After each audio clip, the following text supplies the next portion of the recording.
Questions hit the Department of Children and Family Services, and there's still no state budget. We'll talk about it next on Capitol View.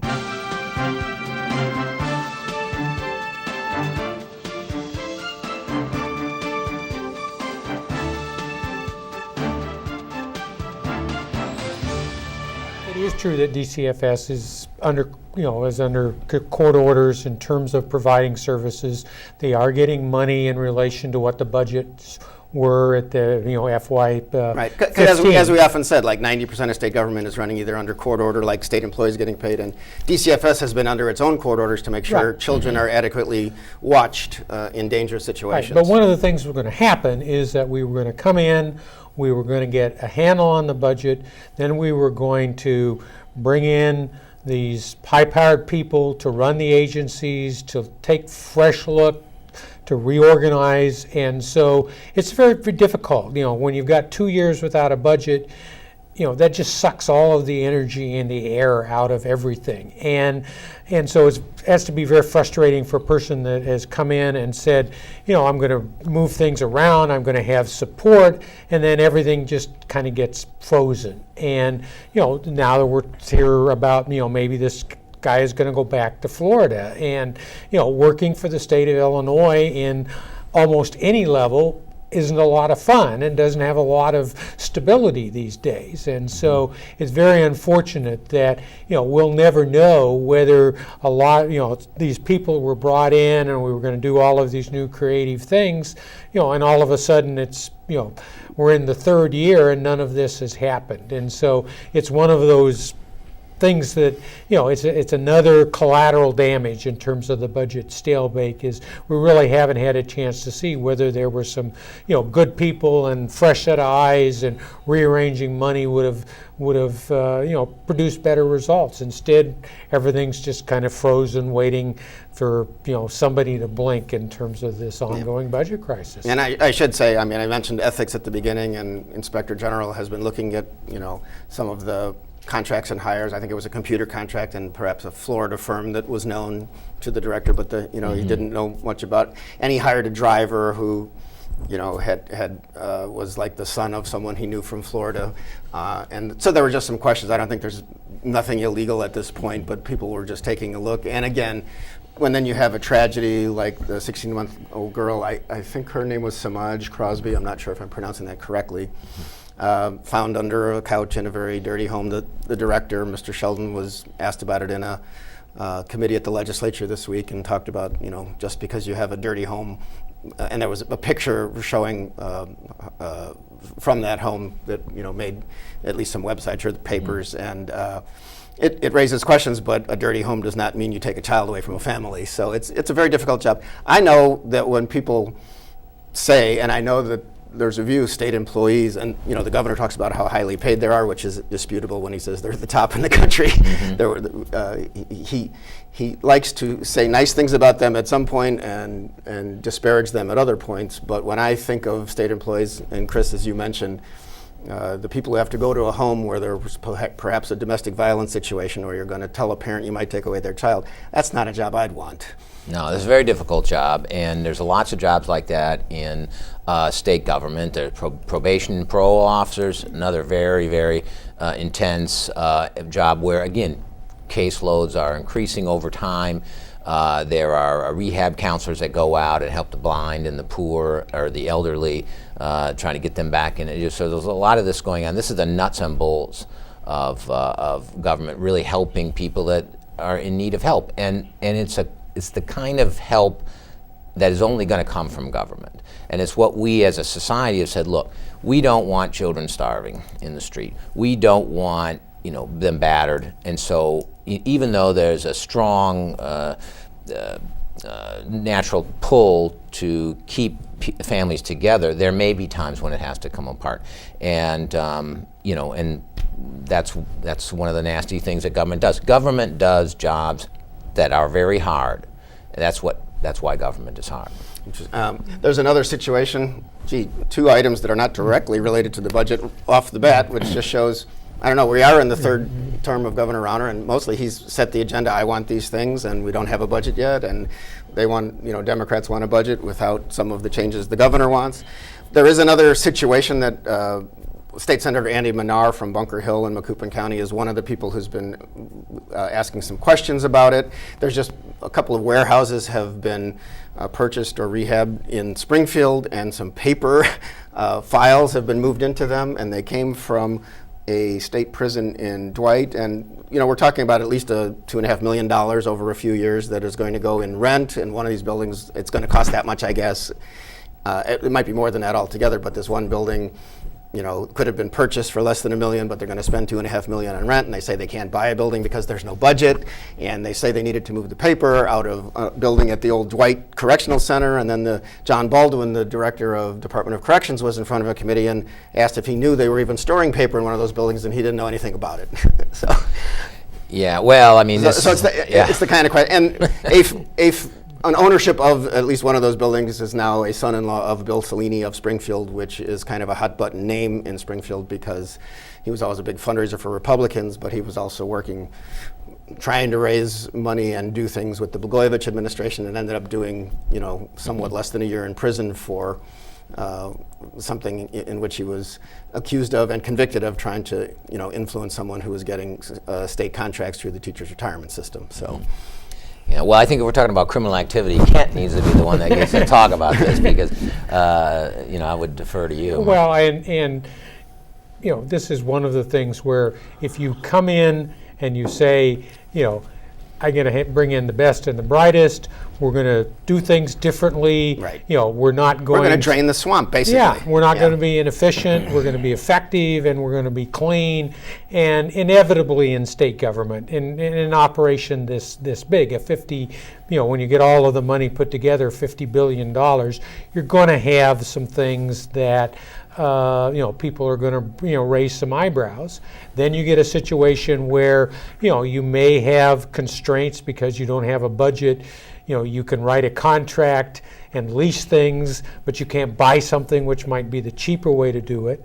But it doesn't look good if the person that heads up the agencies whose records are involved doesn't know where they were to begin with or where they are now. Right. Then you start to look like the gang that can't shoot straight.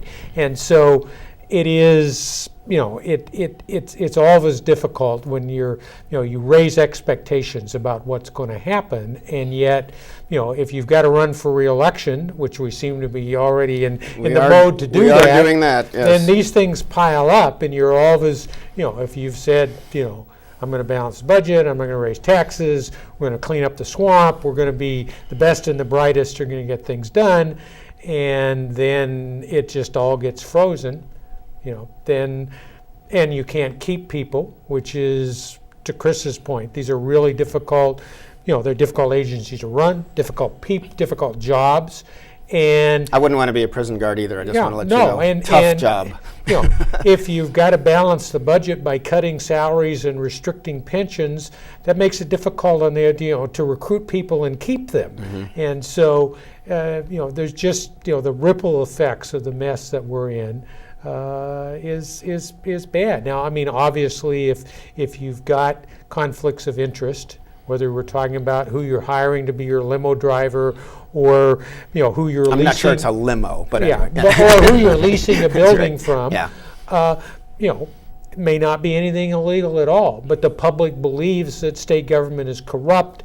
They want, they elected a governor who said we're not going to have any more corruption, and then all of a sudden we've got headlines about corruption, and then people's cynicism about government just goes through the roof again. Well, we'll see where that goes. I will say, when the governor has been asked in some recent interviews, how are you doing? He says, well, the things I can do, I get an A, and the things the legislature, they block me on the other stuff, so not so good. So you can yeah, well, I was going to say also on this is that this is an historical issue for the state. It's not something that just came in with the Brown administration. One of the reasons George Ryan served 6 years in Terre Haute was because of exactly this kind of thing, where it was a Secretary of State building up in Beverly or someplace up in the southwest suburbs, I think, and somebody bought it for, let's just say $100,000, and the rent over 5 years was $500,000 or something like that. But the state of Illinois actually owns a lot fewer buildings than most states, or at least the ones that I'm familiar with. It's very similar to how much we do contracting out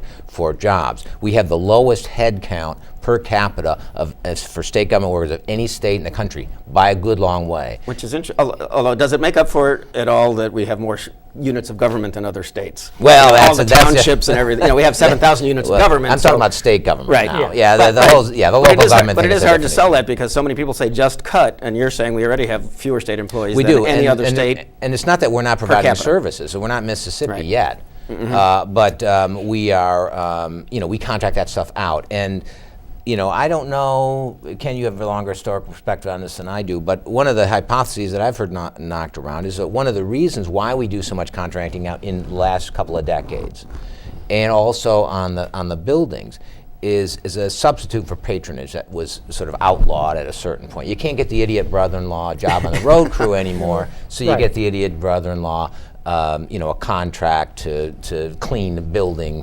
Well, I know with lawyers, at least way back from, excuse me, the Jim Thompson days, they called it pinstripe patronage. Yeah, exactly. Because you would, right. You have your staff lawyers making at that time what, 60, 70,000 a year, or now it's more than 100, but it's still not what a lawyer in private practice makes. But then you contract out millions of dollars to the law firms that have donated to campaigns. Right, and this is the kind of thing that kind of behavior you lead to. And some argue, well, it's more efficient this way, get into the private market, let them compete. Okay, that may be true to some extent, but you're also going to get this stuff. I would also say, just on the contracting out, and I was involved in sitting in a State Journal Register editorial board meeting this week with Andrea Durbin, who heads a coalition of, it's a Pay Now coalition, I believe. It's like 60 social service agencies who are not getting paid by the state or have only gotten some stopgap funding. Many of them have closed their doors or reduced staff. These are people who, again, do really tough jobs like domestic violence shelters. Someone was there from a Champaign domestic violence shelter. Doing work that's contracted out from right, the because state. the state decided a long time ago Right. it would be cheaper. We don't have to hire these people and pay benefits, but we will pay these agencies to do it. And they can pay less or have a different benefit range. And what she said was, they're not getting their funding. Right now, again, they're in a position where since January there's no state budget again. They're in a troublesome situation, she said, and we're being used for this because they know over at the state, she did point the finger probably more at the governor than the others because he has talked about in the past using unions and social service agencies as a wedge to get Democrats away from their union friends and to help the social service agencies. But she said they know we will do this work because we care so much, so they can use us. And that's, again, the part of the state budget problem where we still have no state budget. What's the status of that over at the State House? Kent, you watch it. Any great new news? We're talking about talking, which is what we seem to have done, incessantly for the, 2+ years. And the ominous signs for me is that the governor is in campaign mode. He's had ads running for a month already. Yeah, we got a national group that's got a 527 that collects money and has got a non-for-profit that's running all of the right, and it's the Republican Governors Association, right, which gets money. They don't have to disclose their donors. I suppose it could be the governor himself. I'm not sure if we've asked that question. Yeah. But you don't have to say where it's coming from, and then it's not his campaign doing it. Yeah, but so he's in full campaign mode, and then last week we resurrected minimum wage, and then we've got an abortion bill which we've talked about, but putting that on the governor's desk to put him where he might have to end up vetoing it, and so that doesn't get us closer to a budget. We're not going to pass either of those things, but they look really good on those campaign commercials in November of 2018. And so the more the legislature goes into campaign mode to essentially counteract the governor, and then all these Democratic candidates auditioning to, who wants to be the new captain on the Titanic is about the, the level of how we're talking about. Yeah. So that's, that doesn't bode well, that we're going to suddenly have an epiphany and everybody's going to say, we'll bite the bullet. We're going to cut services and raise taxes and go out and explain it to our constituents. No, the governor writes a fundraiser letter that says the people of Illinois deserve a balanced budget without a tax increase. Yes. No one, Right. well, you can do that. The Illinois Policy Institute has a plan. As long as you're willing to shift $4 billion worth of state spending to local governments, you can get closer. While freezing property taxes, which Yes. is what the governor wants too. Yeah, so and we still are $12 billion behind in just paying bills at the state level. Yeah, and I just don't see that there's, I don't think there's any way out of this at the moment. And if we don't have a tragedy, if the Supreme Court doesn't suddenly send state workers homes, we can keep running the credit card bill. 14 billion, can it become 21? Can it become 28 billion? Right. So this past week, the Senate was in session. There's been some talk of, maybe a vote on the grand bargain again, maybe a vote on the stopgap $800 million in funding that the House has already passed, but we're not sure if that's happening as we tape this show. Mm-hmm. And then the House and Senate will be in again next week and through the end of May, which is the scheduled end of the legislative session, which is the time they're supposed to pass, by which they're supposed to pass a budget for fiscal 2018, which begins July 1. But it's just not looking good right now. Well, I mean, the reason May 31st is the key date here is that up to that point, you just need a majority to pass things that are going to have an effective date in what the immediate effective date, which is what you need for a budget, and after that it goes up to 3/5. Right. And but I don't know that that's necessarily an issue this time, because they're going to have to come up with a plan that not everybody's going to get on board with, but there's going to have to be a chunk of each party involved with this thing, because nobody's going to agree to, because it's going to be bad. I mean, it's going to be hard. There's going to be blood. There's going to be tax increases. There's going to be cuts to services. Things are not going to be pretty. I mean, you think now with the difficulty is the uncertainty. Everybody's on edge. I mean, it's very tense. You go down to the Willard Ice Building or the State House or the U of I campus, either one of them or any of the three, and there's a lot of tension. When they figure out a way to address this issue, it's not going to be tension because of uncertainty. It's going to be depression because of how bad things are going to have to be. And so they have to get both parties on board, because no party wants to be the one for the next 20 years that caused that kind of a calamity. Well, and it's a tough thing. And go ahead. Well, it may play, but that's one way it plays out. The other way it plays out is, we've got a lifeline that we're talking about, a stopgap. We got a $1,400,000,000 something of money that's sitting in a couple of funds. I thought it was 800,000. Oh, I'm sorry. Yeah, oh, yeah. This time. I'm sorry. Yeah, 800,000. 800 million. 800 I'm sorry. 800 million. Right. And for universities and some social service agencies, just to keep them going again. But for we're a not while. going to just, if we do that, we're going to do what we did a year ago, June, which was a $2.4 billion temporary budget, because we have no money for operations. Everybody wants to get, and that was a bipartisan bill that everybody passed. So, if your credit cards are maxed out, one option is you get a job and you cut second job and you cut spending. But another option is to take out a new credit card. That's what we did last June, and we may do that again. And so, you could get a bipartisan agreement, but it will be to spend money we don't have. And of course, the governor has said, as he has said before, I won't do that, without certain conditions. And, he's talked about term limits, property tax freeze.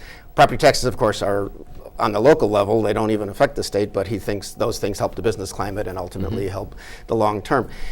He did a tour this last week of a couple of days worth of 5 stops, I think, small businesses, including Custom Cup. It's a coffee shop downtown Springfield, and was asked by our business writer, Tim Landis, what do you tell small business people who are waiting to get paid by the state? And he says, basically the same thing he said for 2 years. Change is hard, and you got to stick with it, because we're looking long term for the kind of change we need.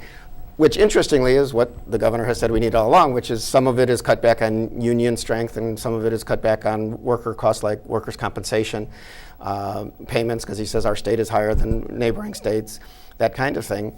you know, and so he continues to hold strong with that and seems very secure that he's doing the right thing as he's running more than $1 million in advertising for the 2018 election, and really also to try to win more seats in the General Assembly, which is still overwhelmingly Democratic, whereas the Democrats keep saying, you know, we need to do something now.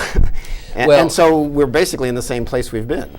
Yeah, and the governor is very, very confident that he knows what needs to be done. He's very determined. He's got his level of perseverance is. I mean, that's a strong trait we see in him now. So he, you know, and if very proud of his perseverance. Well, and if you think of yourself, if you know you're right, perseverance is a virtue. You know, these people are wrong, and we must. And you know, for all we know, he may be right, but there might be so much pain going through that, I mean, this is a democratic process. This is not a top-down. This is not the military. This is not a corporation. He's got to be held accountable to the voters, and the voters may, you know, when they vote less than 18 months, I guess 18 months from now, they can make a judgment. Not only is he right, but is it worth what's been happening? And you know, they may or may not reelect him, and we'll just have to see. And that's what democracy is all about. Right. But he, you know, you got to give him credit for his perseverance. You got to, you know, for his self-confidence.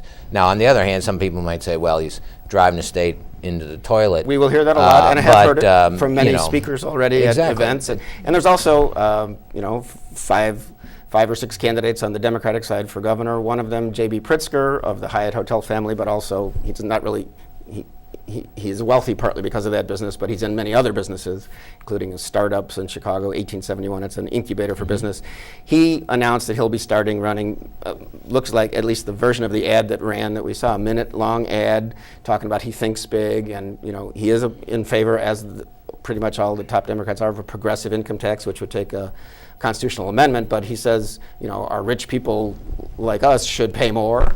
And get things going. So we will have ads running now, and you know, among the other candidates are Daniel Biss, state senator, Mewa Pawar, alderman from Chicago, and Chris Kennedy, son of RFK, who's a big business guy in Chicago. So Kent, you know, it's going to be, the primaries are in March. The Democratic field, Pritzker also got several union endorsements, including Operating Engineers Local 150, which is sometimes Republican, sometimes Democratic, but they're behind Pritzker now, which seems to be taking some strength away from Kennedy. So where's that all going? And is it too early, or is this to be expected?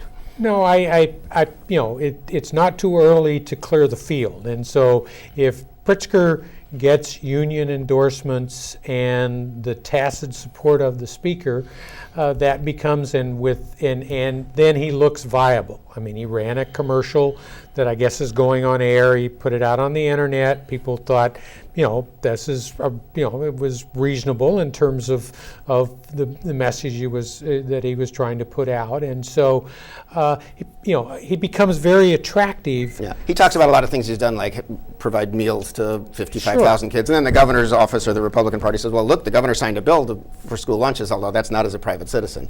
Anyway, yeah, and the governor was philanthropic with his money too. Absolutely. And part of it, I mean, so self-funders, I mean, you know, the Democrats going to run a billionaire against almost a billionaire. You know, what does that say about the, you know, grassroots? On the other hand, it's very attractive for the Democrats to be looking at a self-funder. You know, Rauner spent 27 million of his own money, but you know, over 50 million running for governor. We just got through a legislative elections where Rauner, Griffin, and another guy named Ulan put up 50 million, of which the labor unions put up about 45 million. Right. So it will be a big, expensive race, and we're going to. You could spread the labor very thin if you don't have a self-funder. On that note, we're going to have to end it. Chris Mooney, thank you. Kent Redfield, thank you. Thank you for watching. I'm Bernie Schoenberg, and we'll see you next time on Capitol View.